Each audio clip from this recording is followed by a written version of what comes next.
Today, the UK's privacy regulator starts looking into WorldCoin's iris scanning technology. Oh, this is an eyeball scanning project. It creates a digital identity, proof of personhood, the company says. Now, would you be willing to provide a scan of your eye in order to get hold of a new cryptocurrency? Sam Altman of OpenAI launches his crypto project, WorldCoin. Cryptocurrency in exchange for a scan of their eyeballs. Sam Altman, the founder of OpenAI, has started a new project which can gift crypto tokens by scanning human beings.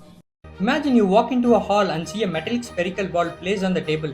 We allow the sphere to scan our iris, basically our eyeball. Each person's iris is unique, just like your fingerprints. The spherical ball creates a unique identification number for you and then delete the rest of what makes your iris unique.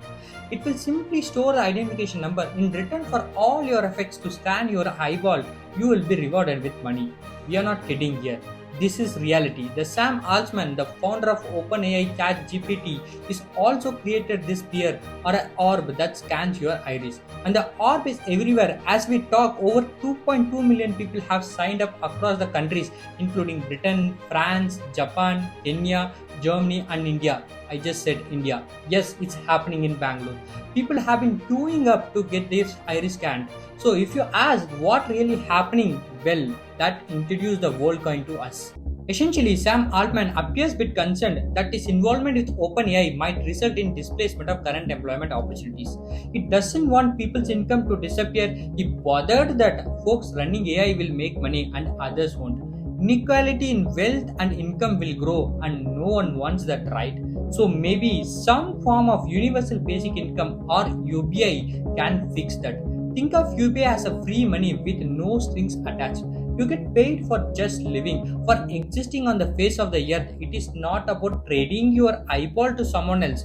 Yes, of course not. But wait, why does WorldCoin even want to scan our iris? We know AI and robots are getting smarter by the minute. They can fool us into believing they are human. Even recent reports from few sources state ChatGPT-4 even tricked the human to help it solve a CAPTCHA. While ChatGPT-4 is still far away from the world-ending sentient artificial intelligence, but this is scary of how the chatbot can abuse into manipulating other humans. So we don't know what tricks they will have soon to convince us they are human too. So here comes a project for UBI. It seems like the number one priority of the project is don't pay money to robots, and that means getting humans to actually prove they are human first, or what they call proof of humanity or proof of person. We humans having to actually prove that we are human. Does sound quite weird, right? Anyway, the next question then is, what do humans have that robots can't mimic? At least not yet.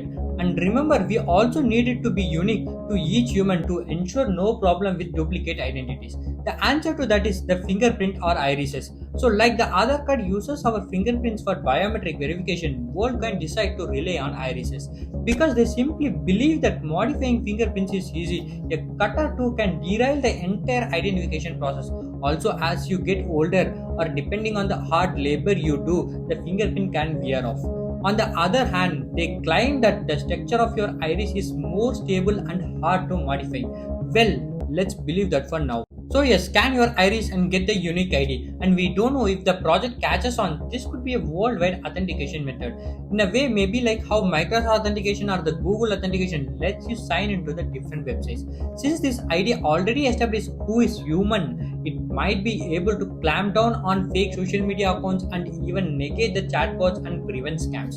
But wait, what about the money and the universal basic income? How does WorldCoin manage to accumulate such substantial amount of funds? There is the key detail we haven't discussed yet. WorldCoin doesn't distribute physical currency. Instead, user receives a cryptocurrency known as WLD. If users sign up, individual receives the 25 tokens. The official WorldCoin website states that eligible verified users can claim one free WLD token per week after signing up. This process is relatively simple for a company as cryptocurrencies are essentially generated out of thin air. WorldCoin can continuously create the tokens even though they have currently set an upper limit of 10 billion tokens. However, the limit is subject to change. The challenge lies in the making WLD token valuable. They are essential for functioning as income. As you are aware, cryptocurrency lack intrinsic value and derive the worth from the token scarcity. Additionally, the narrative woven by the token's creator is crucial. The compelling story enhances that likelihood of the people desiring it. Therefore, if the individual believe in Altman's vision of transforming it into a universal digital ID for a various purpose, this perception could drive it a market price upwards. But we are missing some important thing here. It is privacy.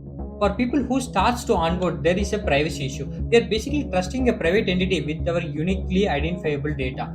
And sure, WorldCoin says that it deletes everything immediately, that it just keeps an ID and that even this ID is securely stored on the blockchain. But should people believe this blindly? So let's try to understand how WorldCoin works so we can know how authentic it is. The WorldCoin demands for the proof of personhood. It basically has three different actors and the data they exchange as well. First, the user. An individual seeking to prove specific claims about his or her in order to access the certain resources. The collection of data that serve as a proof for the user that indicate the user is a human being. This could be a valid government ID to being verified as a human and through the biometric as well. Second, the issuer.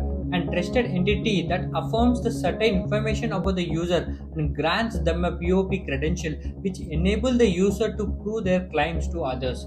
And third, the verifier, an entity that examines the user's POP credential and checks its authenticity as part of a verification process to grant the user access to certain actions. These certain interaction between the users, issuers and verifier like deduplication, recovery and authentication are important building blocks of WorldCoin mechanism. So this state, it seems to be secure, but let's discuss some reports to know more on it. Members of the MIT Technology Review did a breakdown of its numerous issues last year, including despite a marketing technique to get people to get their iris scanned. Also, TechCrunch board reported that accounts of those org operators had been hacked recently. We don't know what data can be accessed on this org. Also, there are some experts says it might be quite easy to tamper if someone so desires. They might be able to create the pathways to access the data before it's deleted and then use it for their own gains. So these all being concerned to the WorldCoin. As we move forward, let's dig further on its threat. The bigger threat to WorldCoin's ambitions are government themselves. Kenya has already stopped the WorldCoin in its track and Germany and France are investigating it. Everyone concerned about the data privacy, they might even be concerned about this whole UBI thing. That's basically the government territory. They are the responsible for the social welfare, not some private organization that collects the biometric data of their citizen and operates in the regulatory gray area. Not to forget, countries like India just don't like cryptocurrency in least bit. Why would government encourage another Silicon Valley type tech company that bet the privacy as well as a cryptocurrency? That concludes technologies are breathtaking, and when it comes to cryptocurrency, it's being controversy. Anyway, now we know every human is eligible for a share of WLD simply for being a human. But maybe think about it for a second before you go rushing to sign away your iris. That's it, we have it for today. Thanks for watching. If you haven't subscribed to our channel yet, please consider subscribing. We'll see you in another video.